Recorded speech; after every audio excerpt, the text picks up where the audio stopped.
Hello, Chris here from Solarproof. In this video, I wanted to go over the Solarproof charts and codes that are available to you to present in your proposals in Solarproof. And if you didn't know already how to do that, there's another video explaining it. Check out our YouTube channel or see the other help videos for that information. Now, you can access these Solarproof charts list and the codes list probably through the email that was sent to you. If not, it'll be available in the help section at Solarproof so that you can browse through and have a read of each description for yourself if you need to.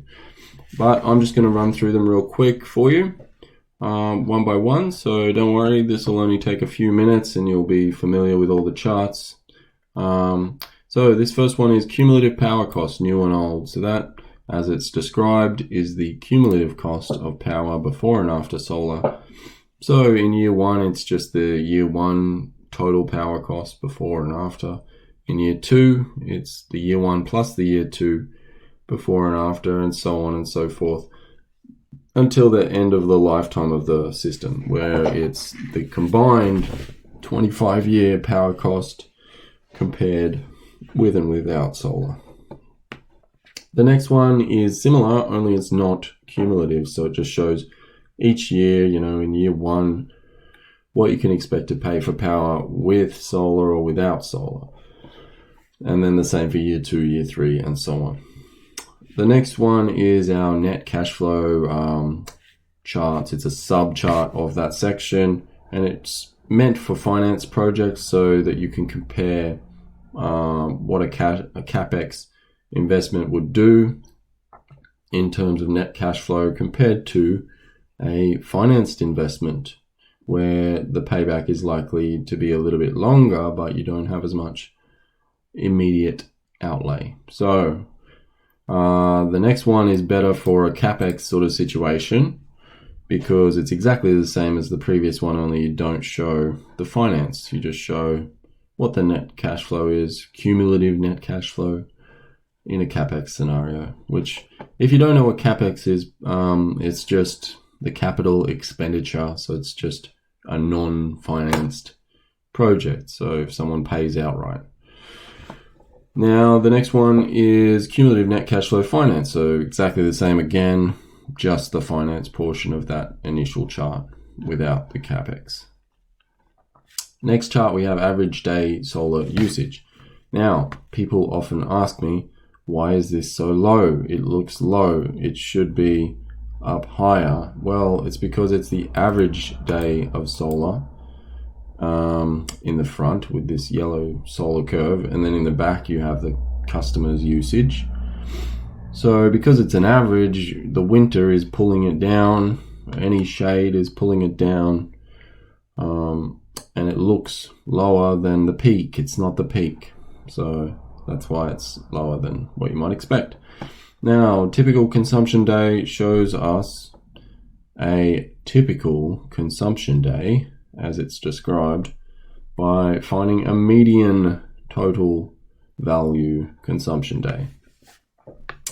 At the moment, this is not able to be altered, but it may change in Solarproof because the way it finds this typical day is it finds all the days in the year which have the median value. So you might have 10 days which all have the median consumption total value, which might be, whatever, like say 20 kilowatt hours a day. And then it's just going to pick one of those 5 days to chart for us. And that's what it's doing, and comparing it to the solar on that day. Now, the next one, we have monthly solar production. So this is actually the monthly total for each month of the year. The next one here is year-on-year solar production. And as you can see, it typically declines over time because of degradation. The next one is a 1-week solar balance. So you have various seasons to choose from in the 1-week solar balance charts. So you do have some control over what you show the customer there. It'll show a full week Lots of people like this because you can see in their consumption, especially if it's interval data, that they have like a working week that's very clear, and then the weekend, which is different. So you can point that out if you need to explain export and that kind of thing. It's very good for that. So then the next one is a new energy mix donut. It shows that once solar is consumed, your grid power usage will be this black section.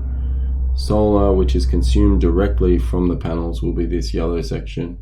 And the green section will be solar, which is exported to the grid. Same thing here, only it's in a bar. This one is almost the same, but it shows it as a stacked bar so that you can easily compare the grid usage before the solar. Actually, it's not after the solar like this one.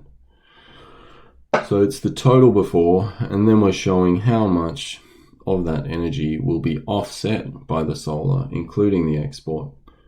So in reality, they'll only see the full benefit for this solar consumed portion, but it's a good chart to represent the total portion of their current energy use that they're offsetting with solar, which is nice for environmental purposes as well. The yearly savings chart shows each year expected solar savings, and then it shows if you're financing this project, it will also show this different colored finance amount bar next to it. If you don't finance it, that chart will just show savings. Next one is yearly repayments versus savings. This one has changed a little bit since this. These total payments are the financed payments. So this is better for a finance scenario because this chart makes more sense if it's a financed project.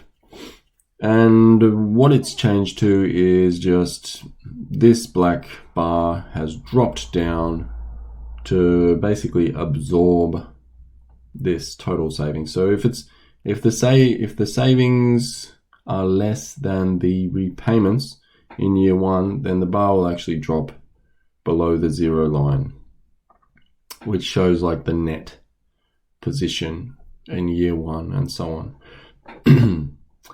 The next one is return on investment. So this should be pretty self-explanatory. You can see in the current year, 2019, 2020, 2021, and then we reach our return on investment approximately halfway through that fourth year. So like 3.5 years for that one.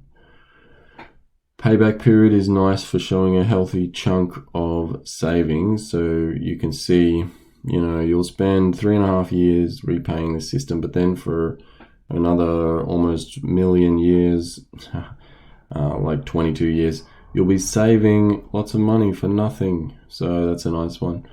Then the next one is a cash flow chart for a CapEx scenario.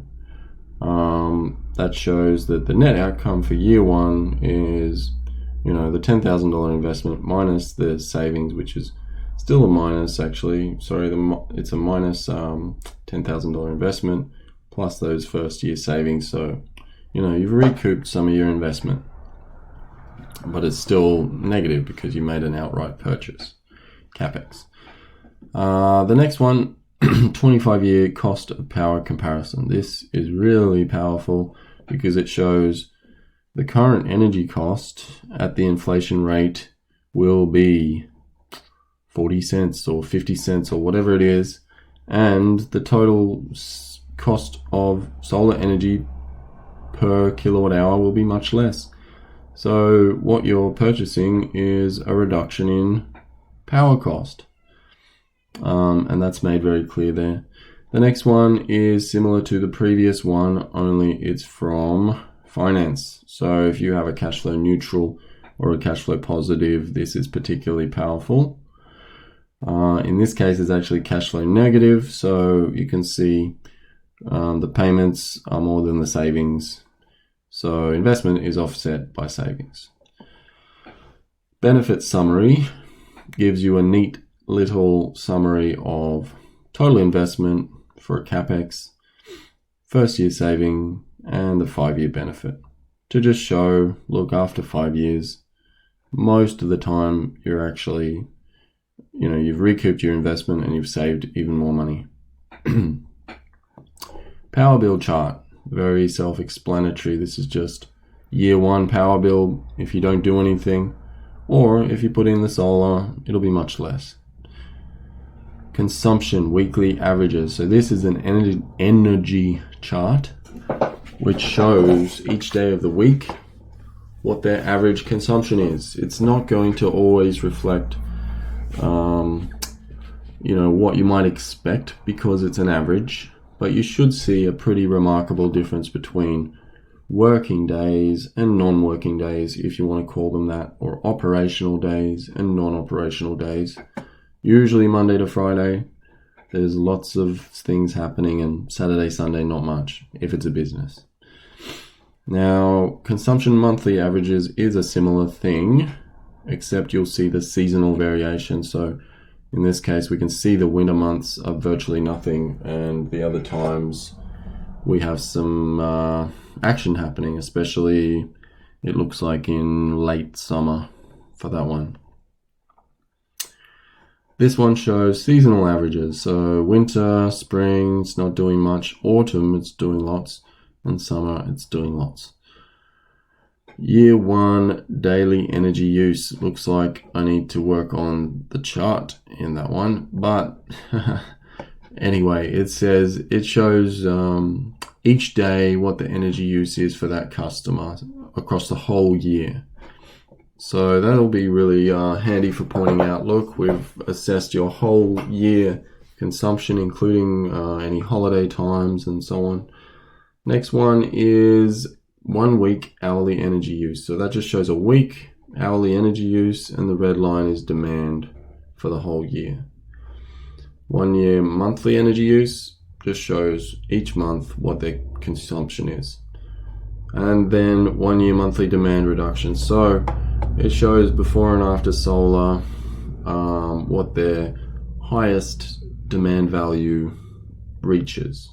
So it won't necessarily reflect this other chart, which is based on energy, and this one is actually based on power.